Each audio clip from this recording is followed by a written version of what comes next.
નમસ્કાર, આપ જોઈ રહ્યા છો સ્પાર્ક ટુડે ન્યૂઝ। ખેડૂતોની માંગણીના મુદ્દે આમ આદમી પાર્ટીએ તમામ જિલ્લાના કલેક્ટરના માધ્યમથી મુખ્યમંત્રી અને કૃષિ મંત્રીને આવેદનપત્ર આપ્યું છે।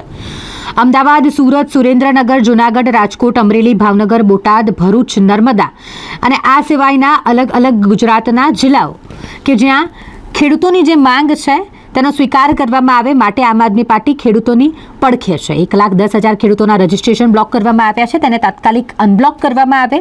ચણા અને રાયડાના ટેકાના ભાવે થઈ રહેલી ખરીદીમાં સરકાર ખેડૂતોની મજાક કરી રહી છે તેવું પણ આમ આદમી પાર્ટીએ કહ્યું। સફેદ ડુંગળીમાં નુકસાની ભોગવી રહેલા ખેડૂતોને પ્રતિ કિલો 10 રૂપિયાની આર્થિક સહાય કરવામાં આવે।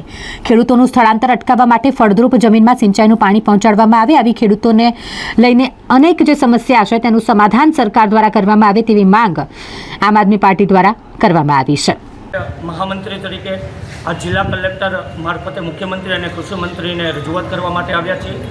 ગુજરાતના ખેડૂતોના અનેક પડતર પ્રશ્નો છે, એ બાબતે તાત્કાલિક ધોરણે એ પડતર પ્રશ્નોને સોલ્વ કરવામાં આવે। સૌથી અગત્યનો પ્રશ્ન ટેકાના ભાવે ચણા અને રાયડાની ખરીદી કરવામાં આવે। 1,10,000 કરતાં વધારે રાયડા અને ચણાના ખેડૂતોએ જે રજિસ્ટ્રેશન કર્યું છે એ રજિસ્ટ્રેશન અત્યારે સરકાર દ્વારા બ્લોક કરવામાં આવ્યું છે, એમને તાત્કાલિક ધોરણે અનબ્લોક કરવામાં આવે અને ચણા અને રાયડાની તાત્કાલિક ધોરણે ખરીદી વ્યવસ્થિત રીતે ટેકાના ભાવે કરવામાં આવે।